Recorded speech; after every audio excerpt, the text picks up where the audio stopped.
આજ તો ટ્રેક્ટર લઈને આવી ગયો વાડીએ। જો માર ભાઈ કામ બધાને બધું આવડતું જ હોય છે, જો નથી આવડતું તો એકવાર મારી મુલાકાત લેવી, આપણે બે હારે શીખવા જઈશું। અબે સાલે પછી હું હોય મેં જાતે જ ઉરિયા ખાતર નાખી દીધું મારી જારમાં, જે મેં 20 જાન્યુઆરીએ વાવેતર કર્યું હતું। જો એ વિડીયો તમે નથી જોયો તો મારી ચેનલમાં જઈને મારી પેજને ખોલો ને ભાઈ વિડીયો જોઈ આવો। પછી પાણી ચાલુ કરી દીધું જારમાં, જો ન કર્યું હોત તો જાર હુકાઈ જાત, ધંધામાં લોસ થાય ના પોહાય ને ભાઈ। પણ મેં આખી જારમાં ખાતર નાખી દીધું તો પણ મારી ભાઈ 2 ડોલમાં 1-1 કિલો ખાતર વધ્યું। इसका मतलब समझे दिया? इसका मतलब है इसका मतलब है એ ટકલા ખોટો બીવરાયમાં એટલું તો વધે છે ને શીખાવજો।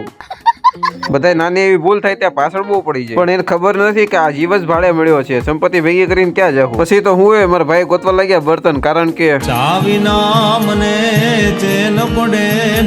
પછી તો હું બનાવવા લાગ્યો ચા, જે આપણે જારમાં ઉરિયા ખાતર નાખ્યું એવી રીતે ઉરિયાના પાણીથી અમે ચા બનાવી નાખી, કારણ કે ઘરેથી દૂધ નહોતા લાવ્યા। समझने वाले को इशारा कॉपी।